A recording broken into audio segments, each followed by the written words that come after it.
Welcome to Shahnameh, Book of Kings. Today we go into a tale of Rostam and the Akvan Div. Listen to this tale told by an old Persian. Here is what it said. One day Kay Khosrow rose at dawn and went to a flower garden to hold court. He had spent the first hour of the day there surrounded by his chieftains, Gudaz, Rostam, Gastaham, Barzin, Garshap, who was descended from Jamshid, Jiv, Roham, Gorgon, and Karid, where a herder of horses came in from the plains with a request for help. "A wild ass has disappeared in my herd," he said. "He's like a demon, a div who slipped his bonds, or you would say he's a savage male lion. He constantly breaks the necks of my horses. He's colored just like the sun, as if he'd been dipped in liquid gold, except for a musk-black stripe that runs from his mane to his tail. He's as tall as a fine bay stallion with big round haunches and sturdy legs." Khosrow knew very well that this was no wild ass, since a wild ass is no stronger than a horse. He turned to Rostam and said, "I want you to deal with this problem. Go and fight with this animal, but be careful, for it may be Ahriman who is always looking for ways to harm us." Rostam replied, "Your fortune favors any warrior who fearlessly serves your royal throne and you. No dragon, div, or lion can evade my fury and my sword's avenging blade." He mounted his great horse, Raksh, and, lariat in hand, left the king and his courtiers in their pastoral pleasures. When he arrived at the plain where the herdsman kept his horses, the wild ass was nowhere to be seen. For 3 days he searched among the horses, and then on the 4th he caught sight of him, galloping across the plain like the north wind. He was an animal that shone like gold, but beneath his hide all was ugliness and sin. Rostam urged his horse forward, but as he closed on the wild ass, he changed his mind.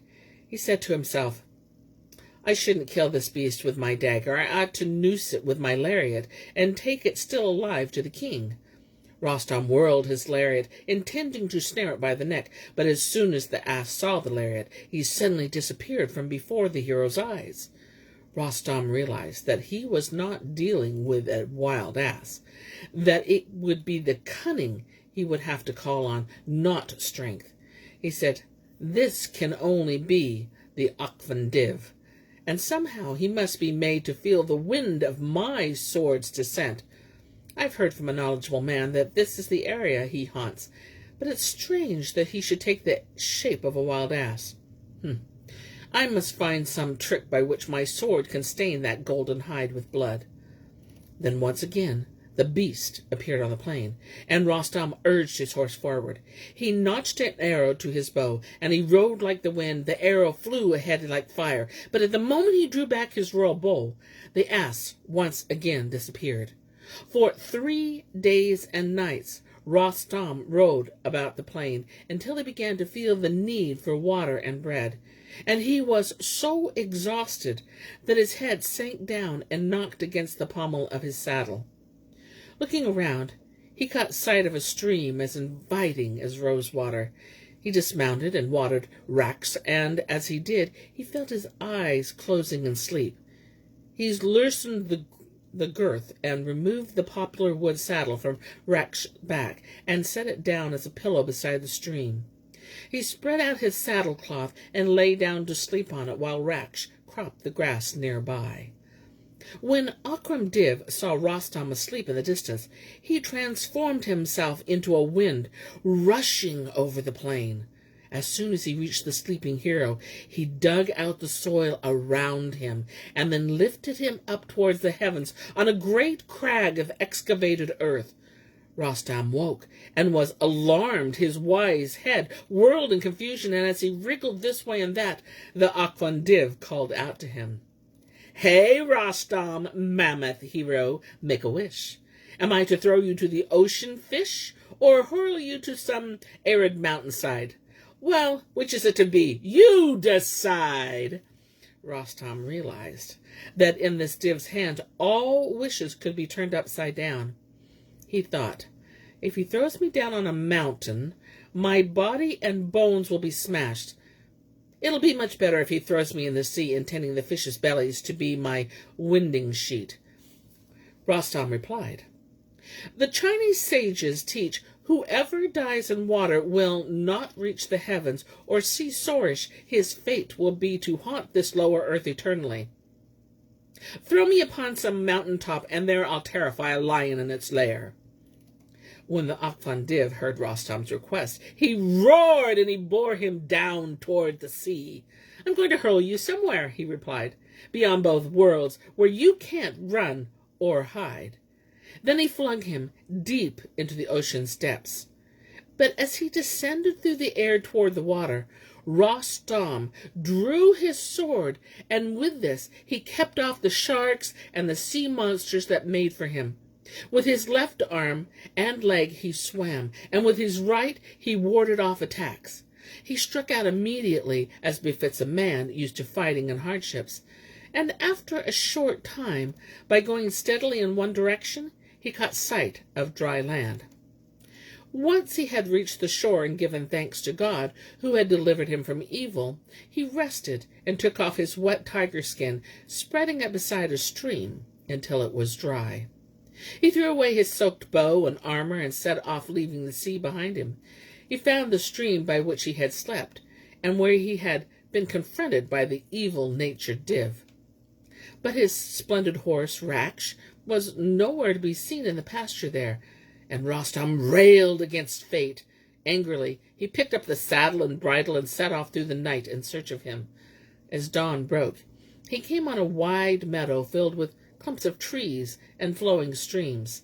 There were partridges everywhere, and he could hear the cooing of the turtle doves. Then he found Afrazab's herdsman asleep among the trees. Raksh was there, charging and neighing among the herd's mares, and Rostam whirled his lariat and snared him by the head.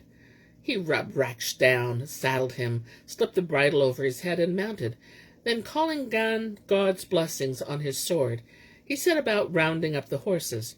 Their thundering hooves woke the bewildered herdsman, who called to his companions for help. Grasping lariats and bows, they came galloping to see who the thief was, who had dared come to their meadow and challenge so many of them. When Rostam saw them, he drew his sword, roared like a lion, "I am Rostam, the son of Zal," and fell upon them. When he had slaughtered 2/3 of them, the herdsman turned and fled.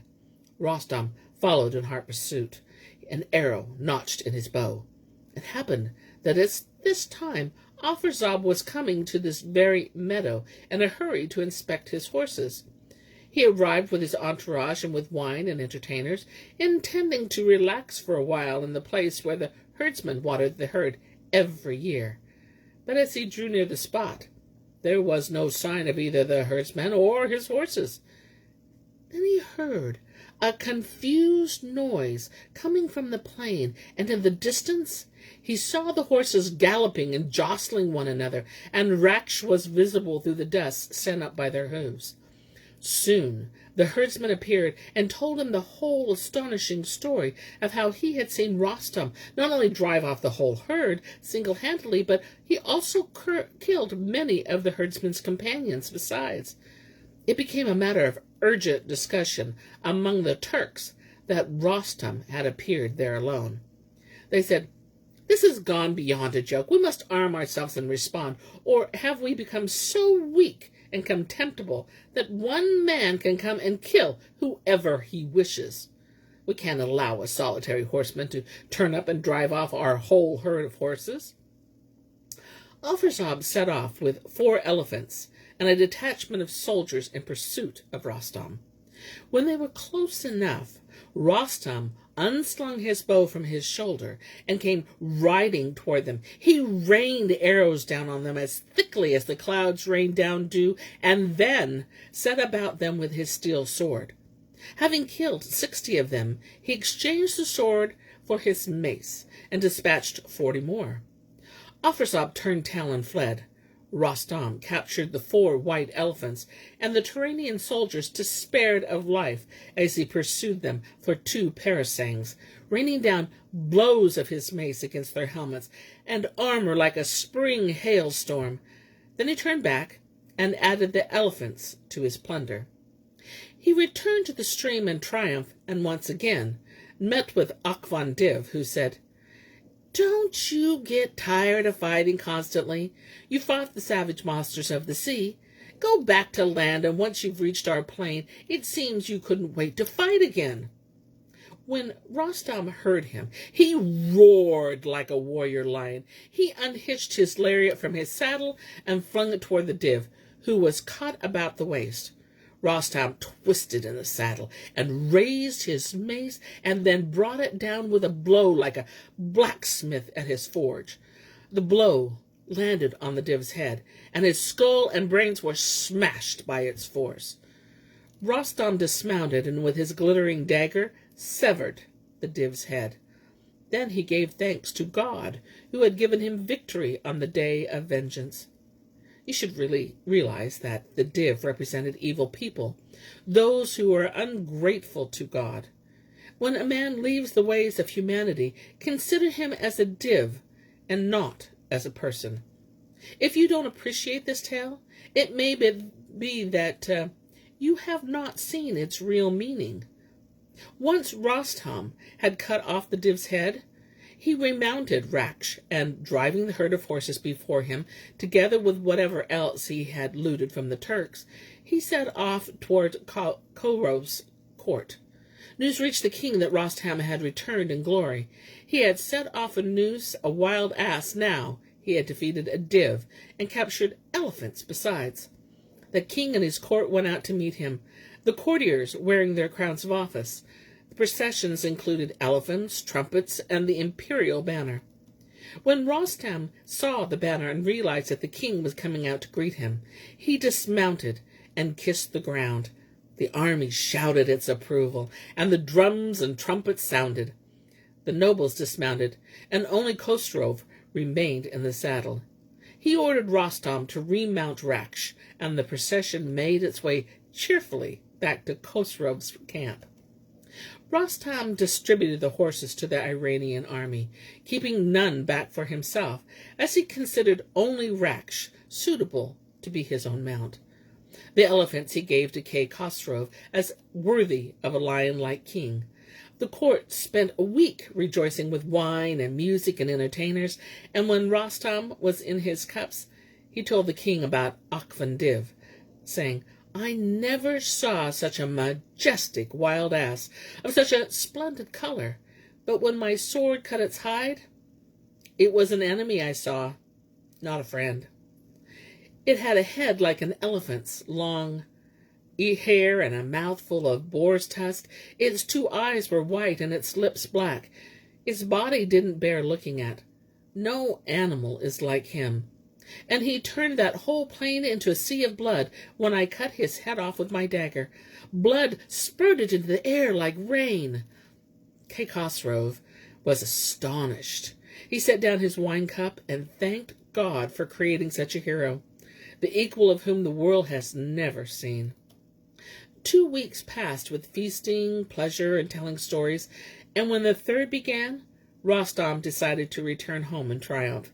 He said, "I long to see my father Zal, and I can't hide this wish any longer. I shall make a quick journey home and return to court, and then we can plan our campaign. Capturing a few horses is too trivial to count as vengeance for the blood of Siavash." Kay Khosrow opened the doors of his treasury. He had a goblet filled with pearls brought and 5 royal robes worked with gold, as well as roomy slaves with golden belts, girls with gold torques about their necks, carpets and an ivory throne, brocade and coins and a crown studded with turquoise. All thus he sent to Rostam, saying, "Take them as a present for your journey, but stay today. Tomorrow we can think about your leaving." Rostam stayed the day, drinking with the king, but when night came, he was determined to leave. The king accompanied him 2 parasangs of the way, and then the 2 embraced and bade farewell to one another. Kay Khosrow took the way back to his court, and the world was filled with justice and goodness, while Rostam continued on the journey back to Zabul. And here's where I end my tale for today. But I'll be back tomorrow with more tales, many more. Until then, my friends.